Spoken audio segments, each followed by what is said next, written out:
அனைவருக்கும் வணக்கம். நாம் இப்போ பாக்கியலட்சுமி சீரியலில் என்னெல்லாம் சுவாரஸ்யமான விஷயங்கள் நடக்குதுன்னு பார்க்கலாம் வாங்க. பாக்கியலட்சுமிக்கு கூடிய சீக்கிரம் சுதாகரோட பையன் ரொம்ப ஒஸ்ட் அப்படிங்கிற விஷயம் தெரிய வரணும் அப்படின்னு நீங்கள் நினச்சிங்கன்னா இந்த வீடியோக்கு ஒரு லைக் போடுங்க. பாக்கியா தன்னோட பிஸ்னஸ் ரொம்பவே சூப்பராக டெவலப் ஆகணும் அப்படிங்கிறதுக்காக எல்லா ஏற்பாடையும் பண்ணிகிட்ருக்காங்க. இன்னொரு பக்கம் இனியாவும் வேலைக்கு போகிறா, அவ்வளோ அங்கே சந்தோஷமாக இருக்கா அப்படிங்கிற மாதிரி மட்டும்தான் நம்ம பாக்கியா நினச்சிட்டு இருந்தாங்க.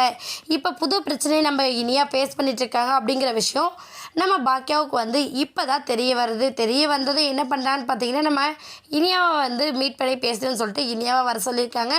இனியா பாக்கியாவை பார்த்ததுமே ஒன்று அழ ஆரம்பிச்சிடுறாங்க. உடனே பாக்கியா என்னாச்சு இனியா, ஏதாச்சும் பிரச்சனையா அப்படின்னு சொல்லி கேட்க, இல்லைம்மா ஏற்கனவே நீ ரொம்ப கஷ்டப்பட்டுருக்க, உங்கள்கிட்ட என்ன சொல்கிறதுனே எனக்கு தெரியல. நிதிஷ் ஃபுல்லாக ட்ரிங்க் பண்ணுறாருமா, ட்ரிங்க் பண்ணிட்டு வீட்டுக்கு வராரு.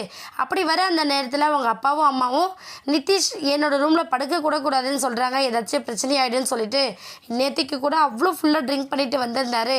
ஆனால் இவங்க எதுவுமே இல்லாத மாதிரி என்கிட்ட ரியாக்ட் பண்ணுறாங்கம்மா அப்படின்னு சொல்லிட்டு ரொம்ப ஃபீல் பண்ணுறாங்க நம்ம இனியாவோட இந்த வருத்தத்தை பார்த்து நம்ம பாக்கியா ரொம்ப ஃபீல் பண்ணுறாங்க. அச்சோ, இனியா இந்த மாதிரி கஷ்டத்தை அனுபவிக்கக்கூடாதுன்னு தான் நம்ம ஆசைப்பட்டோம். கடைசியில் இதே பிரச்சனையில் இனியா மாட்டிக்கிற மாதிரி கொண்டு தள்ளிவிட்டாங்களே அவங்க அப்பாவும் பாட்டியும் அப்படின்னு சொல்லிட்டு நம்ம பாக்கியா ரொம்ப ஃபீல் பண்ணுறாங்க. ஃபீல் பண்ணுறதோட மட்டும் இல்லாமல் இனியா நீ ஒன்றும் கவலைப்படாத, உன் மேலே எந்த தப்பும் இல்லை அப்படிங்கிறத நான் அவங்களுக்கு புரிய வச்சுட்டேன். ஆனால் அவங்க மேற்கொண்டு இதே பிரச்சனை பண்ணிட்டு இருந்தாங்கன்னா திரும்ப நீ என்கிட்ட சொல்லு, நான் பேசுகிறேன் உங்கள் மாமனார் மாமியார்கிட்ட. ஏன்னா நிதிஷ் உண்மையிலே நல்ல பையனாக இருந்தால் இப்படி நடந்திருக்க வாய்ப்பே இல்லை. அவர் மெச்சூராக ஹேண்டில் பண்ணுவார் நான் நினச்சேன். கடைசியில் அவர் என்னென்ன குடிச்சிட்டு கலாட்டா பண்ணிகிட்டு இருக்காருன்னா இது ரொம்ப பெரிய தப்பான விஷயம் இல்லையா அப்படின்னு சொல்லிட்டு நம்ம பாக்கியா இனியா கிட்டே பேசிட்டு இனியாவை வழி அனுப்பி விட்டுட்டு அதை பற்றி ரொம்ப தீவிரமாக யோசிக்கிறாங்க. என்ன செய்கிறது, நம்ம என்ன செஞ்சால் தப்பனோட எதிர்காலம் ரொம்ப சந்தோஷமாக இருக்கும் அப்படிங்கிற மாதிரி கண்டபடி யோசிச்சுட்ருக்காங்க.